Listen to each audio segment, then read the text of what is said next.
Ces derniers temps, il y a beaucoup de personnes qui s'agitent sur les réseaux sociaux pour prouver laborieusement que Jésus a été crucifié dans le texte coranique. Ne rigolez pas, ils sont ultra sérieux. Ils se basent sur la sourate 4, verset numéro 157. وَقَوْلِهِمْ إِنَّا قَتَلْنَا الْمَسِيحَ عِيسَى بْنَ مَرْيَمَ رَسُولَ اللَّهِ وَمَا قَتَلُوهُ وَمَا صَلَبُوهُ وَلَكِنْ شُبِّهَ لَهُمْ.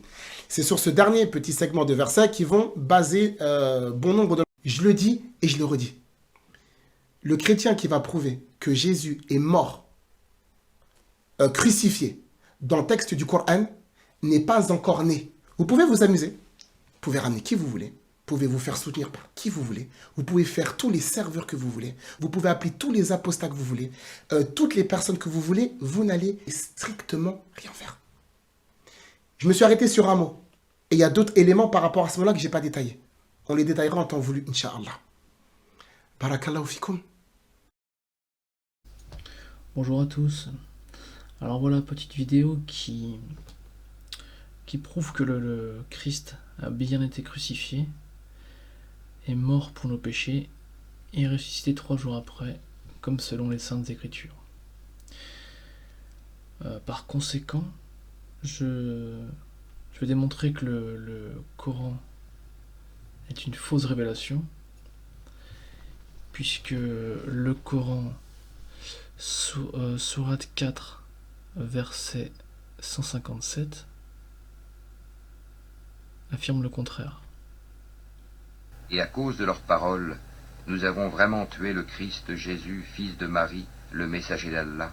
Or, ils ne l'ont ni tué ni crucifié, mais ce n'était qu'un faux semblant. Et ceux qui ont discuté sur son sujet sont vraiment dans l'incertitude. Ils n'en ont aucune connaissance certaine. Ils ne font que suivre des conjectures, et ils ne l'ont certainement pas tué.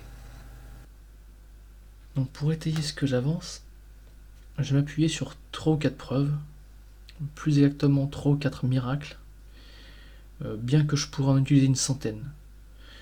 Mais ceux-ci suffiront pour prouver que l'islam, en plus d'être une fausse religion, est un blasphème.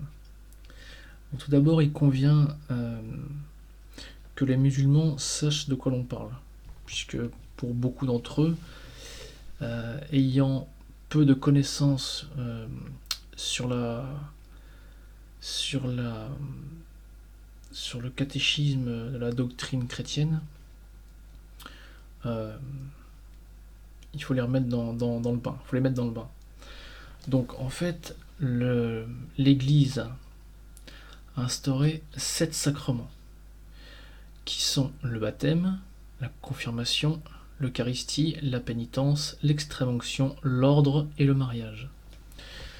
On va s'intéresser, en ce qui nous concerne, sur le sacrement de l'Eucharistie, puisque la crucifixion et l'Eucharistie sont intrinsèquement liés. Alors on va essayer d'être concis. Qu'est-ce que le sacrement d'Eucharistie? C'est un sacrement qui, par l'admirable changement de toute la substance du pain au corps de Jésus-Christ et de celle du vin, son sang précieux, contient vraiment, réellement et substantiellement le corps, le sang, l'âme et la divinité de Jésus-Christ notre Seigneur, sous les espèces du pain et du vin, pour être notre nourriture spirituelle. Qu'est-ce donc l'hostie avant la consécration? Avant la consécration, c'est du pain. Après la consécration, l'hostie est le vrai corps de notre Seigneur Jésus-Christ sous les espèces du pain. Qu'est-ce que la consécration? La consécration est le renouvellement, par le ministère du prêtre, du miracle opéré par Jésus-Christ, changeant à la dernière scène le pain et le vin en son corps et en son sang adorable. Matthieu 26, verset 26, pendant qu'il mangeait, Jésus prit du pain, et après avoir rendu grâce, il le rompit et le donna aux disciples, en disant « Prenez, mangez, ceci est mon corps ». Il prit ensuite une coupe, et après avoir rendu grâce, il leur donna en disant « Buvez-en tous, car ceci est mon sang, le sang de l'alliance, qui est répandu pour plusieurs pour la rémission des péchés. Je vous le dis, je ne boirai plus désormais de ce fruit de la vigne, jusqu'au jour où j'en boirai du nouveau avec vous dans le royaume de mon Père ». Il s'agit du même sacrifice non sanglant qui s'opère sur l'autel. Alors voilà, donc maintenant on va passer au miracle eucharistique. Et je vais m'appuyer donc sur l'œuvre du bienheureux Carlo Acutis, qui a été canonisé. Alors je mettrai son site en description.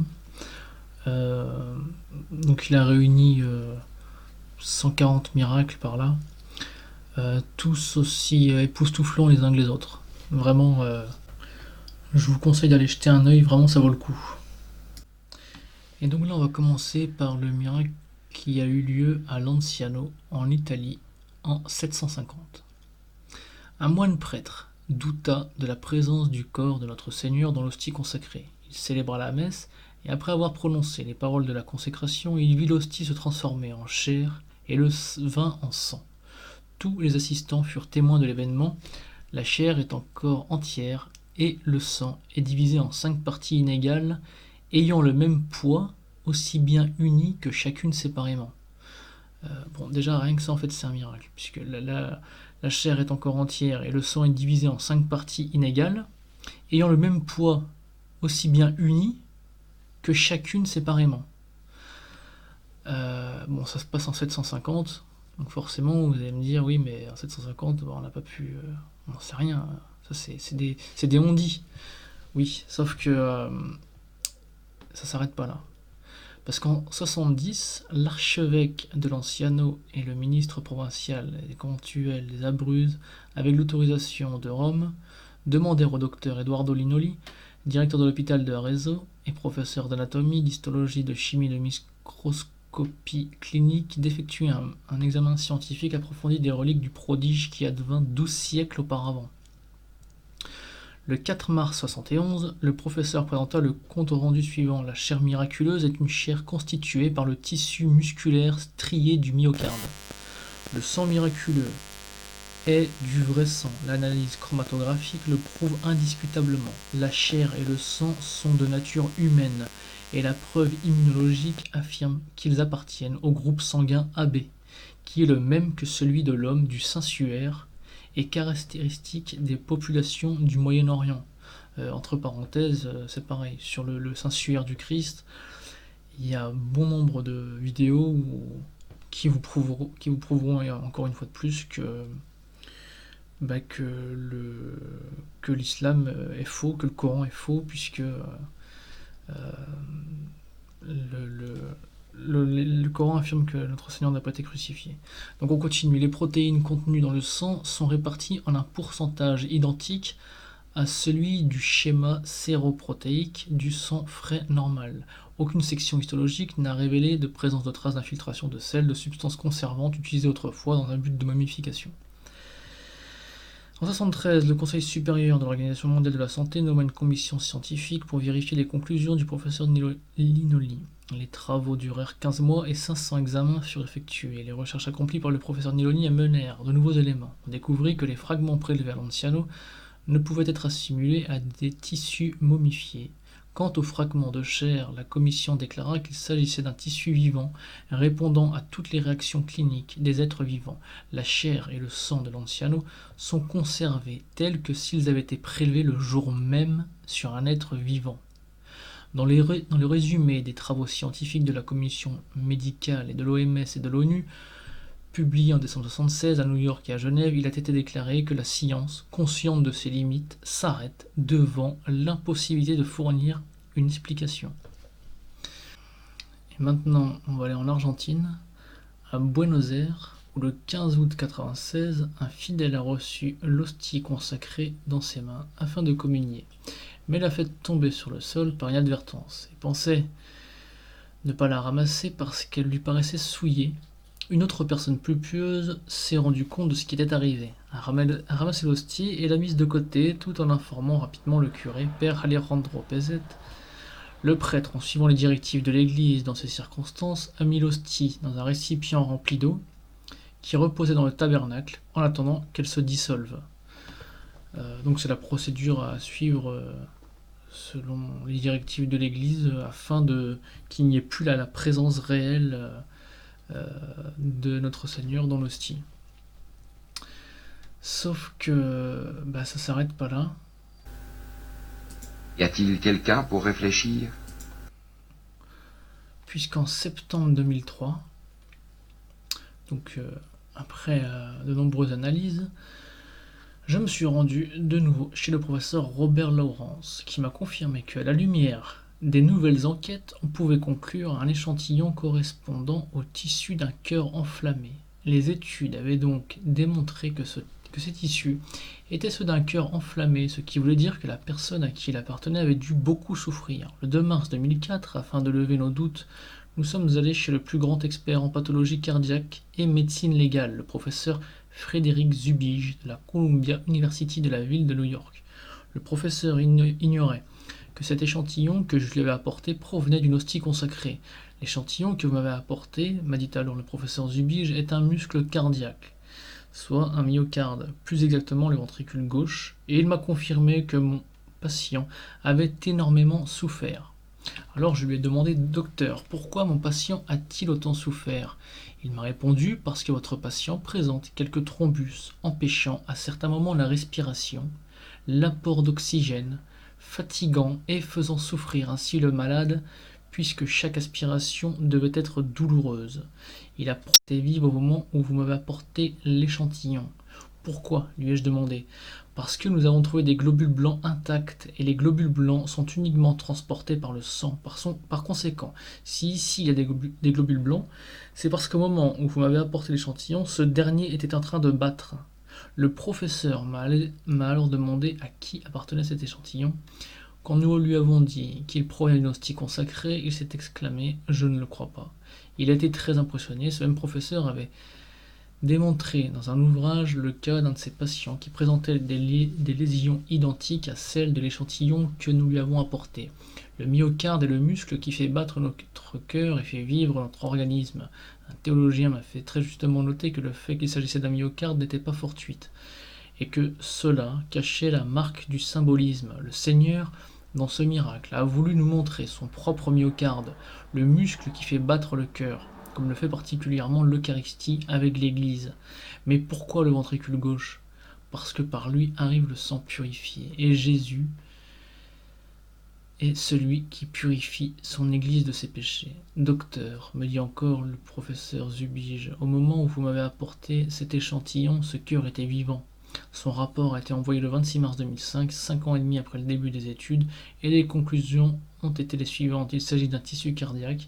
Il y a des modifications dégénératives du myocarde, lesquelles sont dues au fait que les cellules sont enflammées. Cela concerne le ventricule gauche du cœur. Le 17 mars 2006, j'ai porté les résultats au cardinal Jorge Mario Bergoglio. Y a-t-il quelqu'un pour réfléchir? Bon, et pour terminer, on va aller au Venezuela, où le 8 décembre 1991, le père Oti Ossa Aristizabal célébrait la messe en la chapelle du sanctuaire de Betania, dans le village de Cua, et au cours de la consécration, vit l'hostie saignée.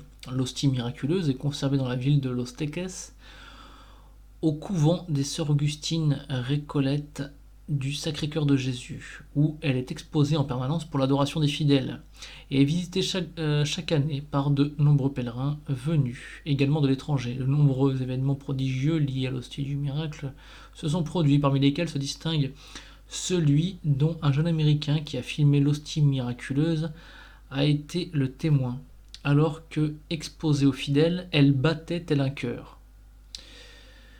Pour faire court, à l'issue de la messe, j'ai pris l'hostie et je l'ai mise en sécurité dans la sacristie du sanctuaire. Le lendemain, à 6h du matin, je suis retourné voir l'hostie et constaté que du sang continuait à s'en échapper, qui peu après commençait à sécher. Toutefois, encore aujourd'hui, le sang apparaît frais.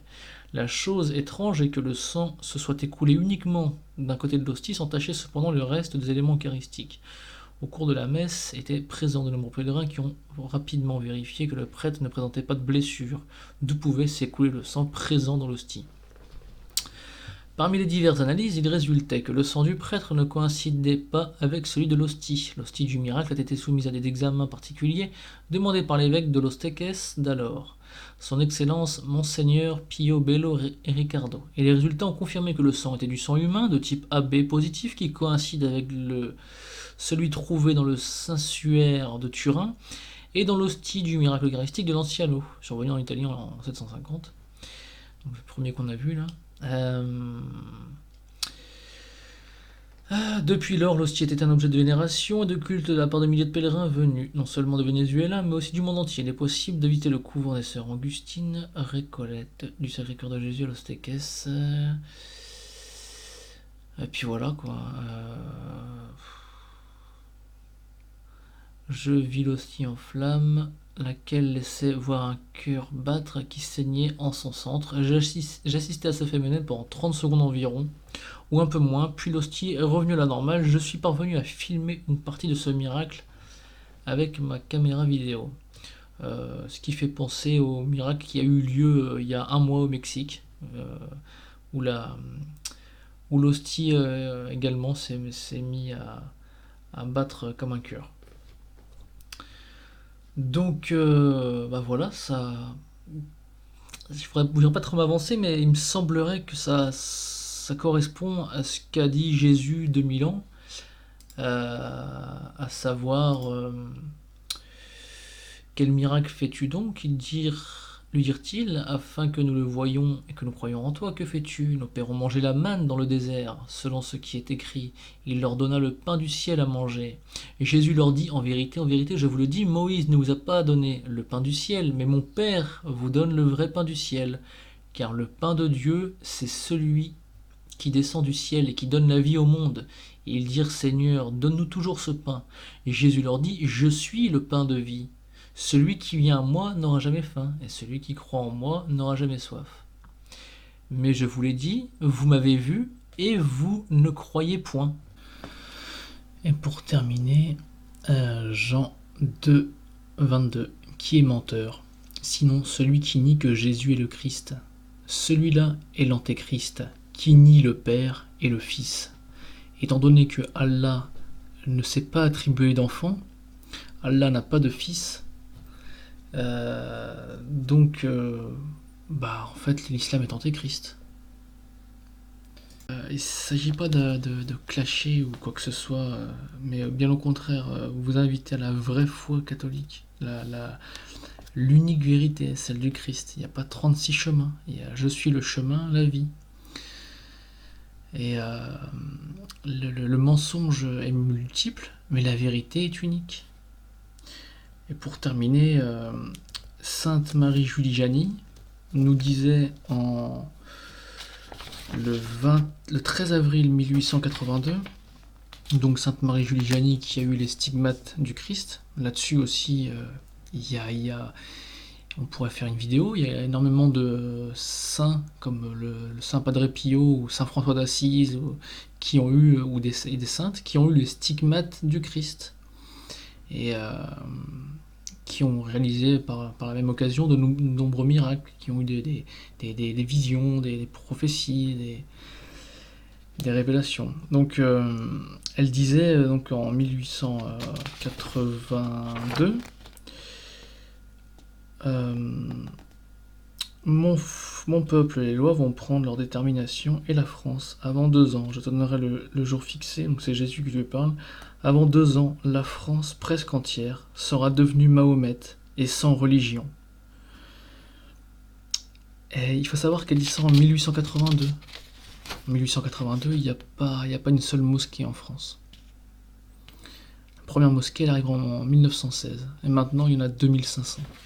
Et ne croyez pas que c'est la volonté d'Allah de faire venir l'islam en Europe. Il s'agirait plutôt d'un châtiment, puisque il est clair, c'est clair et net que la maçonnerie soutient l'islam, puisque l'islam est antéchrist. Ne croyez pas que vous serez un jour persécutés. S'il y a une persécution, ce seront les catholiques qui seront persécutés. Mais en aucun cas l'islam. L'islam est déjà antéchrist. L'antéchrist ne viendra pas n'apparaîtra pas de la religion islamique. L'antéchrist viendra par l'Église. Il faut l'infiltration de l'Église, l'infiltration de la seule et unique vérité pour biaiser la parole. Voilà. Wassalamu alaikum.